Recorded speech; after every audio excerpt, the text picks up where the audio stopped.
అబ్బో ఇక్కడ కేజీ చీరలు కొంటే అర కేజీ చీరలు ఫ్రీ అంట. మంగళ్య షాపింగ్ మాల్, కేజీల్లో సేల్, టన్నుల్లో ఆనందం.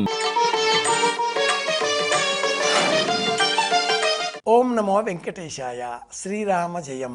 కలియుగంలో ఏ మంత్రాన్ని జపం చేస్తే క్షేమం కలుగుతుంది? ఓం నమో వెంకటేశాయ. మంత్ర జపం చెయ్యాలి అంటే ఒక చోట కూర్చోవాలి, ఆచమనం చెయ్యాలి, సంకల్పం కావాలి, అలాగే దీక్ష అందించే గురువు కావాలి, ప్రత్యేకమైన ఉచితమైన ఆసనం ఏర్పాటు చేసుకోవాలి, ఆహార నియమం ఉండాలి, ఇంకా అనేకం ఈ మంత్రదీక్షకు సంబంధించినవి మనం పాటించవలసి ఉంటుంది. ఇంతకు సులభంగా, ఇంకా సులభంగా ఒక్కసారి ఓం నమో వెంకటేశాయ అని రెండు చేతులు జోడించి నమస్కరిస్తే చాలు. ఆపద మొక్కులవాడ, అనాథరక్షక, దేవదేవ శరణు శరణు అంటే చాలు. శివ ఆరాధనకు విష్ణు ఆరాధనకు ఉండే ప్రత్యేకమైన తేడా ఇక్కడే. ఈశ్వరారాధనలో శ్రీశైల క్షేత్రంలో శరణు శరణు అన్న శరణు ఘోష మనం వింటూ ఉంటాం. అయ్యప్ప ఆలయాలలో శరణు ఘోష, శివ ఆలయాలలో శరణు ఘోష, సుబ్రహ్మణ్య ఆలయాలలో శరణు ఘోష మనం విశేషంగా వింటూ ఉంటాం. శ్రీశైల మల్లన్న శరణు శరణు. కానీ వెంకటేశ్వర ఆలయాలలో గోవిందనామస్మరణ ఉంటుంది. శ్రీనివాస గోవింద, శ్రీ వెంకటేశ గోవింద. అలా గోవింద శబ్దం ఎందుకు? ఈ శబ్దంలో ఉండే ప్రత్యేకత ఏమిటి? ఎందుకు మనం గోవింద అంటాం? ఎవరైనా ఏదైనా వస్తువును కానీ, సంపద, ధనం కానీ అలా ఆమాంతంగా ఎవరికి చెప్పకుండా దాచివేసుకున్నా, దోచుకున్నా, భద్రపరచుకున్నా, మోసం చేసి దాచిపెట్టుకున్న అలాంటి సందర్భాలలో ఆ వ్యక్తిని ఉద్దేశించి అంతా గోవిందాయ మంగళం చేసేసాడు, ఇంకేముంది అక్కడ గోవిందా అంటూ ఉంటారు. దాని అర్థం ఏమిటి?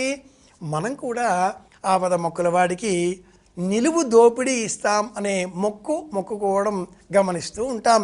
చాలామంది మనలో ఈ నిలువు దోపిడీ అని కూడా మొక్కుకుంటూ ఉంటారు. వెంకటేశ్వర స్వామి ఏది మీది అనుకోకూడదు అన్న ధర్మాన్ని బోధిస్తాడు.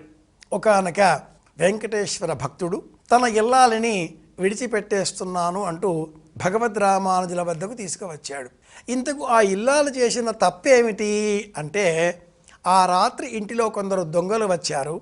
ఆ వచ్చిన దొంగలు ఆ ఇల్లాలి ఒంటి మీద ఉన్నటువంటి నగలను ఆవిడ ఒకవైపు ఒత్తిగిలి పడుకోవడంతో ఆ వైపు ఉన్న వాటిని వలుచుకోగలిగారు. ఆవిడ వారికి అనుకూలంగా ఉంటుంది అంటూ రెండవ వైపు ఒత్తిగిల్లి ఆ పక్క మార్చుకొనగా వారు వెళ్ళిపోయారు. ఆ భర్త అభియోగం ఏమిటి అంటే, నీవెందుకు కదిలావు? వచ్చిన వారు విష్ణు భక్తులు, వారికి ఆ వైపున కూడా నగలతో అవసరం ఉన్నప్పుడు వారే నిన్ను అటువైపు మరల్చుకునేటటువంటి వారు, నీలో ఇంకా వ్యామోహం ఉంది. గాం బిందతేతి గోవింద. గయ అంటే ప్రాణములు అని అర్థం. గయ అంటే నావి అనేటటువంటి జిజ్ఞాసను వదులుకోవాలి.